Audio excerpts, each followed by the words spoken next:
The universe is aggressively quiet. For all the violence of collapsing stars and expanding galaxies, the spaces between them are a vast, silent void. And yet humans have a compulsive need to speak into the dark, hoping someone is listening.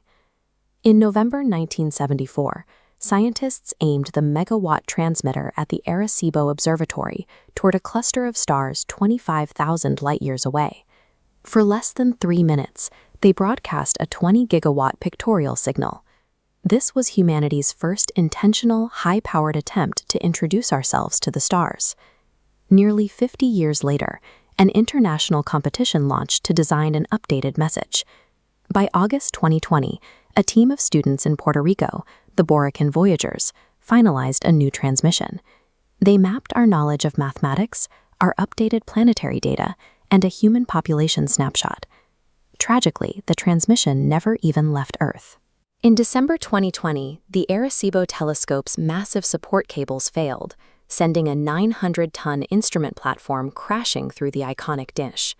The structural failure turned a planned transmission into a memorial. Since the telescope can no longer send the code, the Boricán Voyagers' work now exists as the last Arecibo message. It serves as a physical reminder of how quickly our ability to reach out can be severed, leaving our intended goodbye trapped on the ground. Compressing the sum of human existence into a file small enough to shoot across the galaxy requires a specific kind of efficiency. You can't rely on English or Spanish. You have to use a language woven into the fabric of the universe itself. This diagram illustrates how the original Arecibo message worked. It consisted of exactly 1,679 binary pixels.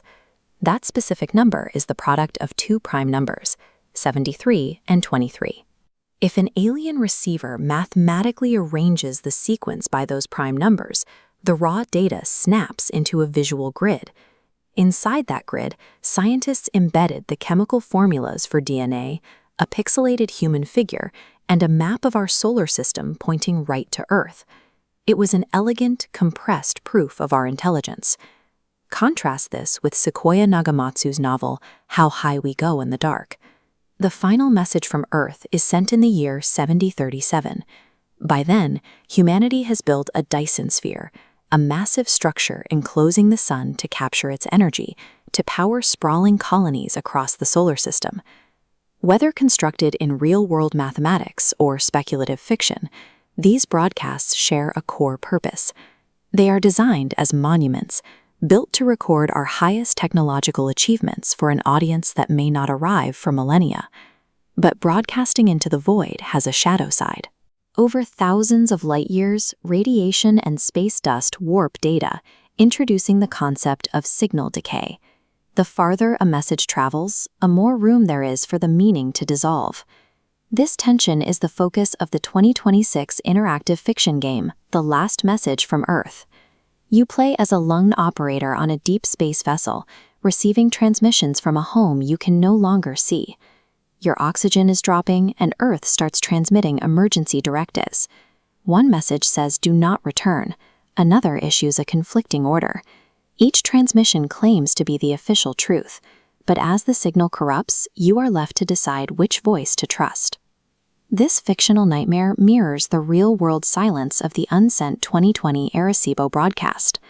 Both deal with the sudden severing of a lifeline, leaving the receiver, or the creator, to face the void without a clear connection to home. Signal decay in these stories strips away the romance of the stars. In the vacuum of deep space, your primary reality is a console screen. If that screen begins to lie, the isolation becomes absolute. If our transmissions actually work and the universe finally answers back, the focus shifts from engineering to diplomacy. For decades, scientists operated on basic guidelines for this moment. But in June 2026, the International Academy of Astronautics ratified a massive overhaul to the SETI post-detection protocols. The 2026 update establishes rigorous, independent verification standards designed specifically to combat deepfakes, online harassment, and viral misinformation. Before any public announcement, the signal must be proven real beyond a doubt. The most critical piece of the protocol is the strict no-reply consensus. If a verified extraterrestrial signal hits Earth, humanity must remain silent. No individual or nation can send a response without broad international consultation through the United Nations. This caution is reflected in Mike Lightheart's short story, Quarantined Soul. In his narrative, alien explorers arrive and ask why Earth hasn't sent a ship in hundreds of thousands of years. Humanity eventually decodes an ancient broadcast from our own ancestors. We purposefully quarantined the system to keep an alien federation away, using a tailored plague as a defense. Our protocols, whether drafted in UN offices or written as warnings in fictional caves, treat first contact as a moment that ends individual agency. In these scenarios, the presence of the other forces a collective, guarded retreat behind bureaucratic or physical barriers. When analyzed as a single timeline, these transmissions function as tools for self-reflection.